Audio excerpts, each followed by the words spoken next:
Let's go Dolphins! The Miami Dolphins are at the center of some intriguing offseason speculation, with fans talking about potential roster moves, draft strategies, and trade rumors. One of the biggest talking points? The possibility of the Miami Dolphins making a blockbuster trade for a player in high demand among NFL teams. I'll tell you all the details in a moment, but first make sure you've hit the like button if you've been a Miami Dolphins fan for over 20 years. It's great to see fans of all ages here. There are people here who were at the first game. I'd like to see your comments here. If possible, all true Dolphins fans comment something like this: "The Miami Dolphins live in my heart." Now, pay close attention. Chris Grier unfortunately wasn't fired. He'll be staying in 2025, and I hope he makes some good choices. And one of them could be star defensive tackle Myles Garrett. Now, let's break it all down. What's real, what's speculation, and whether Dolphins fans should actually want this move to happen. Cleveland Browns pass rusher Myles Garrett recently made waves by reportedly requesting a trade. This, of course, sent fan bases across the league into a frenzy, wondering if their team could possibly land one of the most dominant defensive players in football. Miami, a team looking to shore up its defense, has naturally been mentioned as a potential suitor. But here's the thing, Cleveland's front office has been adamant that it has no intention of trading Garrett. Browns general manager Andrew Berry has publicly stated that they will not trade him and have no plans to change their stance. But how much of that is just posturing? We've seen this story before. Teams claim they won't trade a player, only to move them weeks later when the right offer comes in. If Garrett pushes the issue and refuses to play unless he's moved, the Browns might have no choice but to listen to offers. And for a team that's in dire need of a rebuild, acquiring multiple first-round picks for Garrett could be an attractive path forward, especially in anticipation of a stronger quarterback draft class in the near future. That brings us to the Dolphins. Would Miami's GM Chris Grier realistically pursue a trade for Garrett? While it would be an exciting move,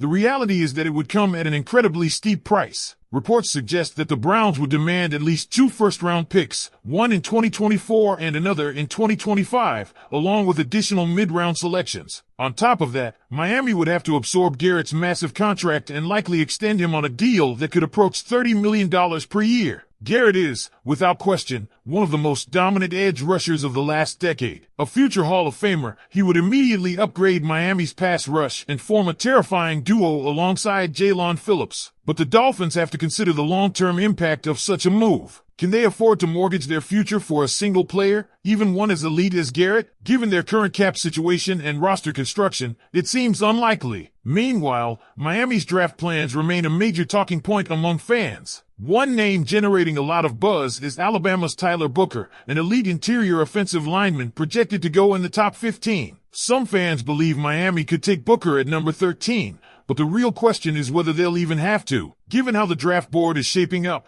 there's a strong chance the Dolphins could trade down a few spots and still land Booker while picking up extra draft capital in the process. The offensive line is a clear need for Miami, and much of their draft strategy will depend on what they do in free agency. If Grier signs multiple veteran linemen to long-term deals, then using a first-round pick on another offensive lineman might not be the best move. However, if that remains a position of need heading into the draft, Booker could be an ideal selection. Another hot topic among fans is the future of running back Raheem Mostert. At 33 years old, Mostert is nearing the twilight of his career, and with Devon Achane emerging as a potential star, many believe it's time for Miami to move on. Cutting Mostert would save the team nearly $4 million in cap space, and while a trade is possible, the return would likely be minimal, perhaps a late-round pick or a simple draft pick swap. With Achane already in place and the Dolphins investing a third-round pick in Jalen Wright, the writing seems to be on the wall for Mostert. By the time training camp rolls around, there's a strong chance he won't be on the roster. Whether that means a release or a trade remains to be seen,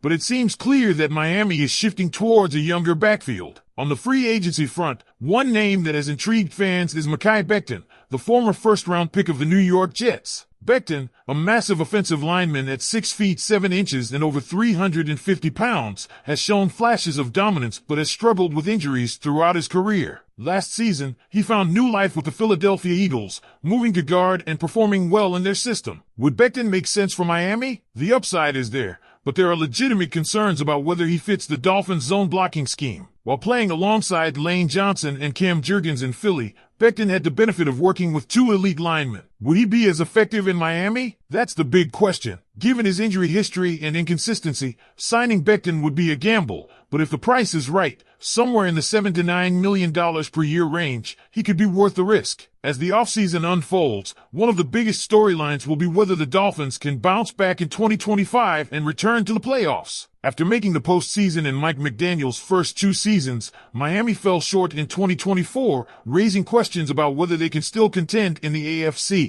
The key to their success will likely come down to two factors: their draft and free agency moves, and the performance of quarterback Tua Tagovailoa. Tua's future remains a divisive topic among fans. Some believe he is on the verge of taking the next step into elite territory, while others worry about his durability and limitations. If Miami makes serious investments in improving the offensive line, Tua could be set up for his best season yet. However, if the line remains a weakness, another injury-plagued season could be on the horizon. And then there's the wild card scenario. What if the Dolphins somehow ended up with Aaron Rodgers? It sounds far-fetched, but with the veteran quarterback situation in New York uncertain, some fans have speculated about the possibility. The reality? It's extremely unlikely. Rodgers would only consider Miami if Tua suffered a season-ending injury early in the year and if Rodgers remained unsigned at that point. Even then, it's doubtful that the Dolphins would bring him in, given his polarizing presence and high price tag. Looking ahead, Miami has several crucial decisions to make. Should they go all in on a trade for Myles Garrett, or is that too steep a price to pay? Will they use their first-round pick on an offensive lineman like Tyler Booker, or do they prioritize another position? And what moves will they make in free agency to address key needs? Dolphins fans, this is where you come in. Do you think Miami should push for Myles Garrett, even if it means giving up multiple first-round picks? Is Tyler Booker the right pick at number 13, or should the team trade down? What's your confidence level in Tua heading into 2025? Drop your thoughts in the comments below, and let's get the debate started. Another major storyline heading into the offseason is the status of Miami's head coach, Mike McDaniel. After making the playoffs in his first two seasons, McDaniel's team fell short in 2024, leading to questions about whether he's on the hot seat. Some fans believe he deserves more time, pointing to the injuries and roster weaknesses that plagued the team. Others, however, argue that missing the playoffs again in 2025 could lead to Miami moving in a different direction. The question now is, how much pressure is actually on McDaniel heading into next season? If the Dolphins struggle early, could he be out of a job before the season even ends? It's a tough spot for McDaniel because he has undeniably turned Miami into a must-watch team with one of the most explosive offenses in the league. But in the NFL, production matters more than potential, and after a disappointing finish in 2024, expectations will be sky high in 2025. If the Dolphins get off to a slow start, something like 1-3 or 1-4, it wouldn't be shocking to see ownership at least consider a coaching change. On the other hand, if Miami starts strong and stays in the playoff picture, McDaniel's job should be safe. It all comes down to results, and in a competitive AFC, there's not much room for error. Of course, McDaniel's future is largely tied to Tua Tagovailoa. If Tua has a great season and Miami is winning games, McDaniel will be praised for his development of the young quarterback. Now, Dolphins fans, it's time for you to weigh in. What do you think about the Myles Garrett rumors? Is he worth the cost, or should Miami focus on building through the draft? Do you believe Mike McDaniel is on the hot seat, or does he deserve more time? And what's your confidence level in Tua heading into next season? Let's get the conversation going in the comments below.